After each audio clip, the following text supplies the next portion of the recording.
Good day, everyone. It's Mr. Anderson one more time with our CPM, our our Common Core Algebra College Prep Math. We're going to be in section 2.2.1 today, talking about slope one more time. And I want to bring up a difference that you're going to see if you're watching this video and comparing it with what you see in the book. The goal today is to investigate slope, and we're going to specifically focus on what slope is, what it means, how we can use it. But one of the things that that you're going to notice is a difference between my notes and what we can do versus what's brought up or shown in the book. CPM has this really cool activity with motion detectors and stuff like that. But due to our need for social distancing during the pandemic, we don't have the ability to do that. So my promise to you is that we're going to cover the same kind of standards and skills, but I'm just going to do it slightly differently so we can be respectful of everyone's safety and well-being and try to be mindful of those things. So our review preview is still going to come from the book today. Those things are still going to be important. I'll show you that as we near the end of this video.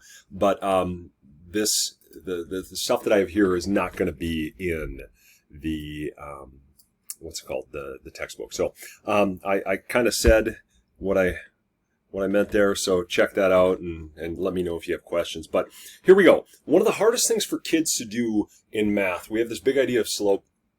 One of the hardest things for them to do is take slope related in a situation or in language or in a word problem and interpret it mathematically.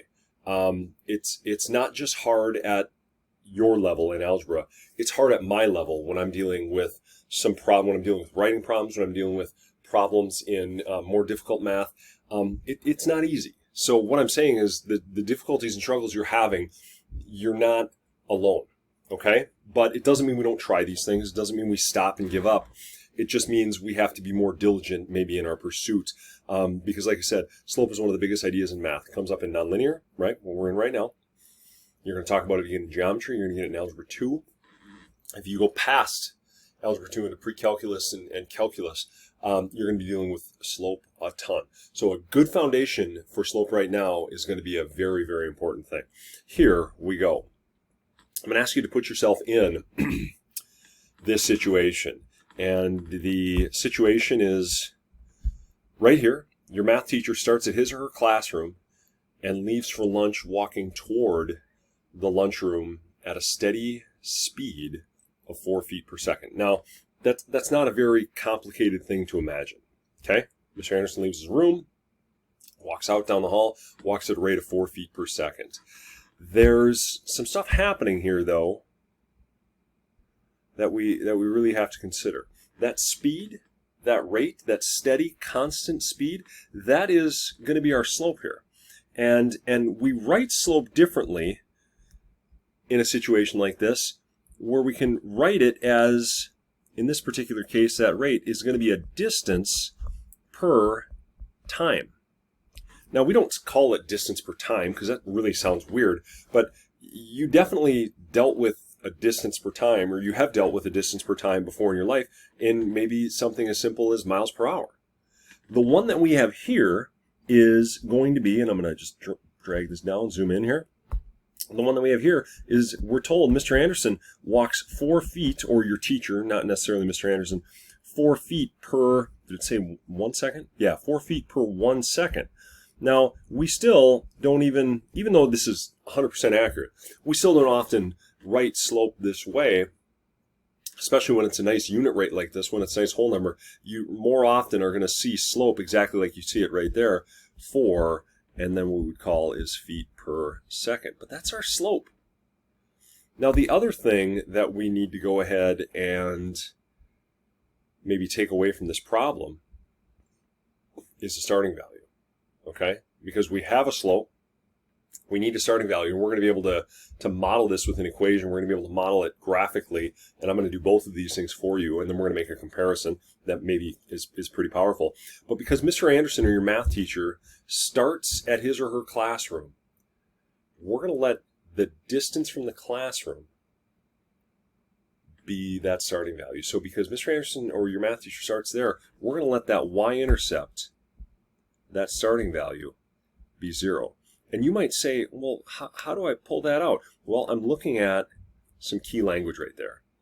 If I can remember, and if I can connect that starting value, that y-intercept, in this case, where he or she starts, that's my giveaway. Now check this out. I'm going to go down here to my graph, and if you've got graph paper, bravo. If you don't, go ahead and make a quick sketch if you need. But this right here can be time in seconds. It's always good to label that. This right here can be distance in feet, and I will use those little shorthand abbreviations that I was dealing with above. Okay, and we can say very, very safely that when Mr. Anderson is about to leave, or your math teacher is about to leave, at time 0 seconds, they are 0 feet from their classroom. But then when they've started that journey down the hall, toward the lunchroom, toward the Pirate Cafe, they are moving at a rate, now check this out, because let me tie that slope triangle back in, of 4 feet per 1 second. Okay? So after 1 second, I'm going to make a new dot here. They're 4 feet away, 4 feet away from the classroom. Okay? After another second, we can see this as another 4 feet away. And what do you know, ladies and gents? With that constant slope, with that constant rate of change, you start to see those points line up. Now I'm going to run out of space here, but golly gee, I can take and I can connect those dots and line them up. Oops, sorry about that. I lost my line. I can get those dots to line up there, and I can put an arrow on the end of that line. Now, technically I should do this, and I should draw an arrow going the other direction, but in this situation, we can't have negative time, we can't have negative distance, so I'm going to leave that off of there. Okay, and now I can get rid of those slope triangles and clean my graph up, and we can evaluate the steepness of that line. We might be able to say, hey, Mr. Anderson is walking pretty quick. Your math teacher's walking pretty quick. All right, that has some meaning, but there's my graph of this situation, and I can take that graph and I can put it into an equation. So I can connect the situation to the graph to the equation. And remember, our slope-intercept form, y equals mx plus b, I'm going to just put the blanks in there because we're going to fill these things in. That slope was 4. That intercept was 0. Now, if you want, go ahead and write y equals 4x plus 0. That works. But it might be maybe a little bit more comfortable for you to just write y equals 4x. Now, one of the other things that we do in math that is also difficult for kids is we make comparisons. Okay? I've got a graph here. It is the steady rate of a math teacher as he or she walks down to the cafeteria. But what if we're asked to make a comparison? Check this out. Your science teacher leaves for lunch at the same time as your math teacher. His or her room is 8 feet closer to the lunchroom. Right? Science teacher is not teaching in the exact same room as your math teacher. He or she is teaching 8 feet closer. But due to a broken leg, your science teacher moves at a rate or a steady pace of 1 foot every 2 seconds because he or she is on crutches. Different situation, going to be probably a different graph and a different equation. Let's see how these things compare. And we can assess that visually, and of course we can assess that symbolically in our math equation as well. Let's take and let's put some of these things on our graph. And I'm going to go ahead and I'm going to use a different color. I'll use red this time, try to get that to stand out, stand away from that purple a little bit. Science teacher leaves at the same time. So we can put these things on the same graph with the same starting time, but look at this. His or her room is 8 feet closer. Now check this out. That means your science teacher at time 0 had an 8-foot head start on the math teacher. Had an 8-foot head start.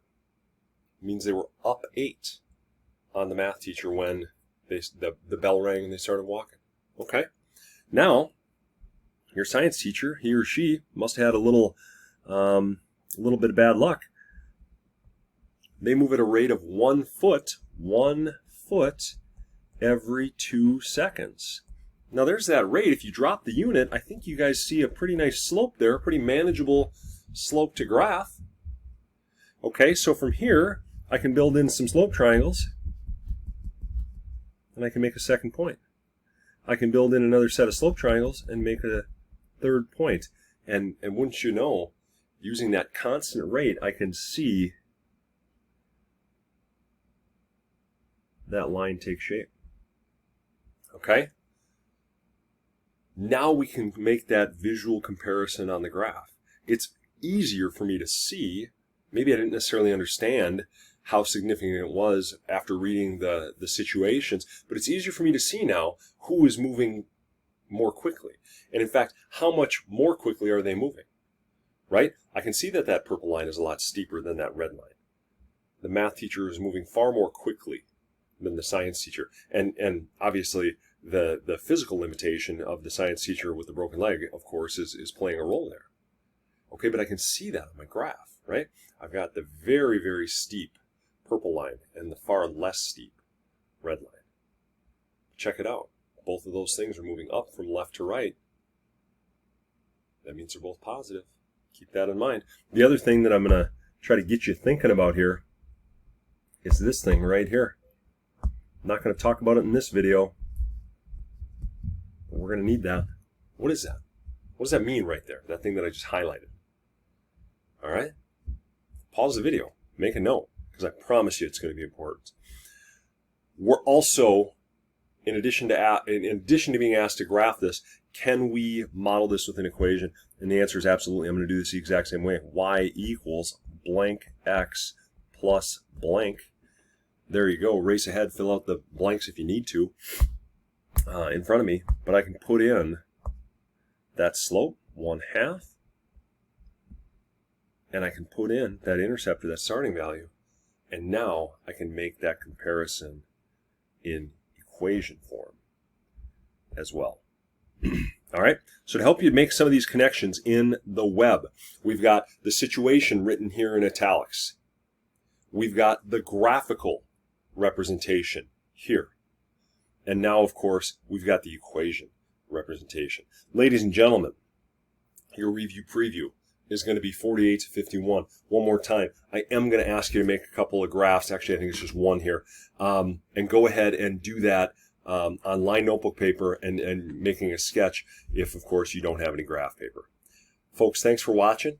Have a great day.